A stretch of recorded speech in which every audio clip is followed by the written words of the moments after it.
Howdy, folks, and welcome to Moose Podcast 173. Good week to you. I hope you're doing great. Heck of an exciting Sunday Super Bowl. Hope your team won. I want to thank you for taking time on this, they call them Super Day Monday, to sit there and listen. Maybe even move your photography a little bit forward. Also want to thank my good friends at Bedford Camera, Bedford.com, for sponsoring the Moose Podcast. Hey, they got that new beautiful Nikon D780 in stock. I believe the trade-in program is going, so it's a great deal. So make sure you call them up or go online, Bedford.com, and make sure you check out. You put in the discount code MOOSE, M-O-O-S-E, or tell them when you're on the phone, get that 5% off. Free shipping over $99, and of course, most states, no sales tax. So thank you, Bedfords, for helping us as photographers improve our game. Well, let's get right to it. Photography, the Insecurity Sport. Now, you might, by this point in listening to the Moose Podcast, realize that a lot of the topics and the themes come from real-life photography, either for myself or with working with other photographers. And a lot of that, of course, comes from the conversation. And conversation's really, in large part, what photography is all about. It's a visual storytelling. Storytelling is communicating. And in this process, photographers, and, I'm the front of that line, are very insecure. That insecurity causes more problems and prevents more personal growth probably than anything else, more than not knowing it or owning a tool or a technique or so many different things. And of course, that insecurity is why we all tend to sit there and say everything is at fault except for probably the true thing, which is us, right? Well, the insecurity thing, where does it start with? Or how do you see it? How does it manifest? One of the probably the best examples of the insecurity comes from all the chimping. Looking at that LCD to see if, you got the picture. And I've heard every imaginable reason why chimping should be done. Most common is, I want to see if I got the photograph. Now, here's my first question. If you didn't get it, what are you going to do about it? I mean, if you couldn't get it right the first time, you think you can get it right the second time? Is the subject still going to be the same? I mean, if you're photographing a rock, the chances are it's not going to move much. Or a coin collection, it's not going to move much. As long as the light doesn't change, you can probably get the same photograph. But there are small subtleties and nuances, and every time you go click, that can't be captured again. It's a one-time deal. Now, why do so many photographers feel like they need to chimp to see if they got the photograph? Insecurity. I mean, if you sit there and you look through that viewfinder, what you see should be what you're capturing. Now, what about the other elements that go with photography? The exposure, white balance, all those kind of things. Flash is a great example, What does chimping do? Well, if you're looking at the back of that LCD in your camera, right, for color exposure, you have to realize you are looking at an RGB monitor. That's only 256 colors. Your camera, though, if you're an Adobe RGB, is capturing millions. Those small subtleties in color, can't be seen on the LCD. What if you've taken advantage of the calibration and or the automatic monitor brightness based on the ambient light? Most people don't realize that comes on many cameras by default, and that's actually going to change that view you're seeing, and you're making judgment calls on something that might not be accurate. So the insecurity starts when you go click. Now, what else manifests itself at the camera when it comes to insecurity? Well, probably the one thing that's the biggest challenge for all of us is that question: what's the subject? Right? I mean, you're walking along, something grabs your attention. The subject could be really hard to find. The subject could be as simple as drama, right? The light, the clouds, the formation. You just get this wow factor, this huge drama. That in itself could be the subject, and that's really challenging and brings out the insecurities big time, because how do you bring out that drama? Insecurity, I think, really plays a part when it comes to lens selection. That lens selection, that is a real common question. I wish I had the perfect answer for myself as much as for other folks who look at me for that answer when, in all honesty, when you move left or right, up or down, you can radically change that photograph just from that movement, along with that lens, the angle of view you're using or not using. So that insecurity of what lens to select really plays a part of it. And I see that quite often when I visit at camera stores and people are looking at lenses to buy. They don't really think about what tool would help their photography move forward, because they're not really looking at the images they have to analyze that. It's that insecurity kind of plays along. And that insecurity goes with the purchases that you typically make, right?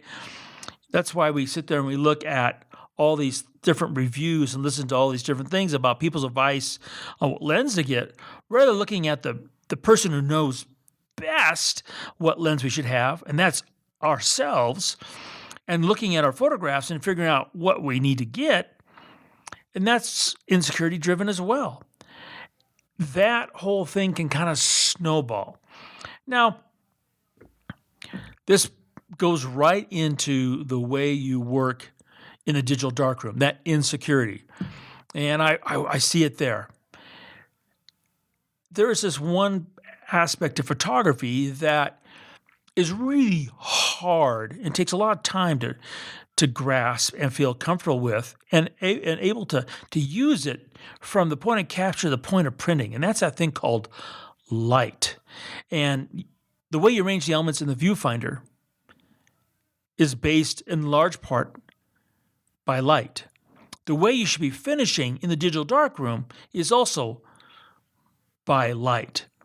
And that's a real challenge. I mean, that's when you're sitting there using flash, right? That's when everybody chimps. I chimp, because that quick little blink of light, you want to make sure you're getting all the nuances. You're not causing more problems, and you're solving the ones you think you have.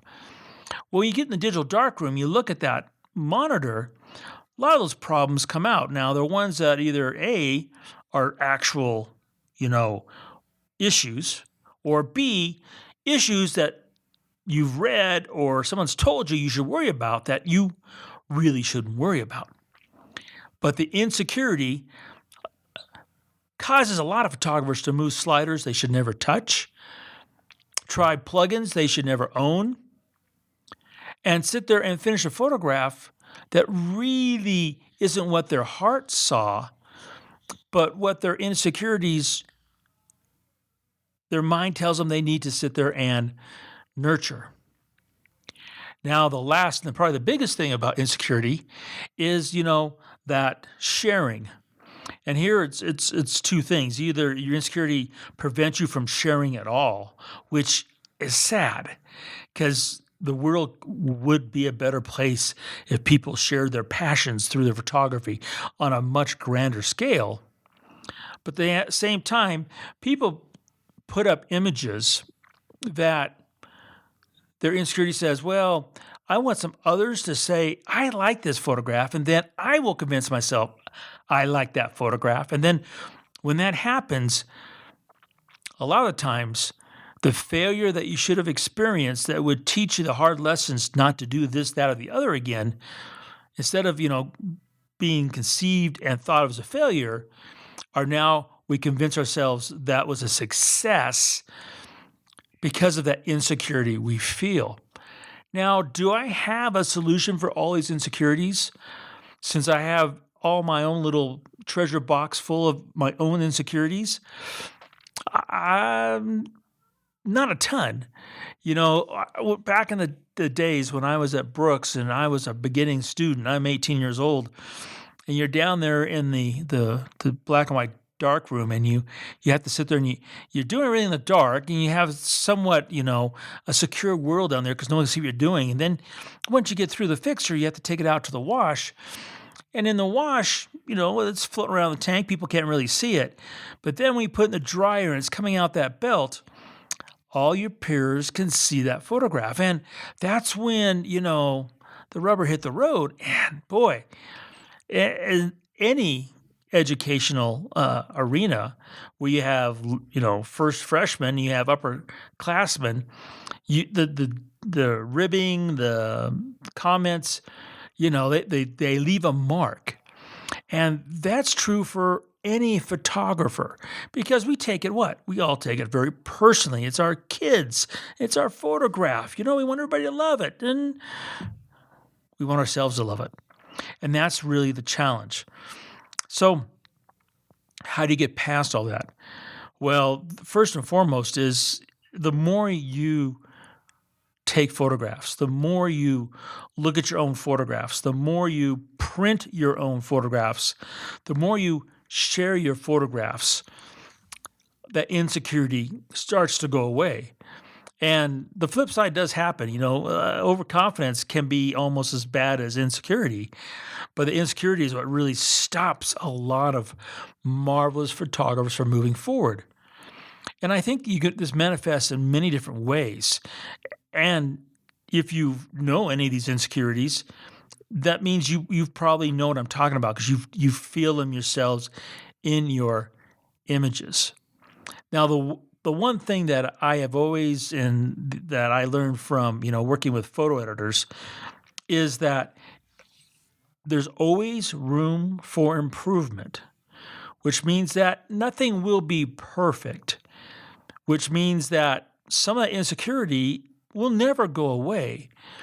But at the same time, there should be that knowledge that today, tomorrow, next week, next year, your photography will be better if you keep working at it. And I think that's really the most important thing about any insecurity that we might have is that we keep working on it. We start chipping away at it.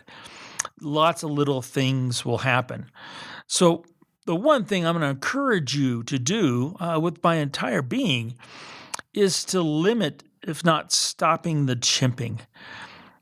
Sit there and look through that viewfinder and literally, force yourself, bite the bullet to sit there and commit to what you see in that viewfinder is the photograph. And you work to make it the best in the viewfinder you possibly can with every tool you've got, from body to lens to settings, everything. So you put into that image, that click, your heart and soul and all your knowledge. And then that's it. And when you get done at the end of the day, force yourself to look at those images. And look at those images and say, okay, these work, these don't work. Why do they work? Why don't they work? Ask yourself those questions. Write them down. In this day and age with, all the things we've got like iPads and be able to take notes and the EXIF data we have, it's easy to start making a very short, quick list of what's working and what's not working so you can remember those things later on. So you don't have to sit there and rely on chimping. You rely on yourself. You put faith in your abilities. Your photography will move forward. And that's really the message. Have faith in yourself. Understand that there's going to be times where you're going to go down in flames. I still go down in flames. There's times you're going to make really stupid mistakes. I make stupid mistakes. And there's going to be times when you're going to make that click and you're going to know into the deepest corner of your being that was it. You nailed it. It's the photograph. And that's the reward you want to work towards, because that's what is going to keep moving your photography forward. It's what's going to keep it fun, keep you out there engaged, and most importantly, be able to reach out and grab your viewers' heartstrings with your visual story. So the insecurity, photography, it really is the insecurity sport. How do you want to look at it? Okay? Think about it. Support yourself, have faith, move past it. You will have better photographs. Well, I don't know about the rest of you, but the winter here in the Sierra, it's a little bit on the wimpy side. It's been wet, been out shooting quite a bit already this year, about to take off, do some more.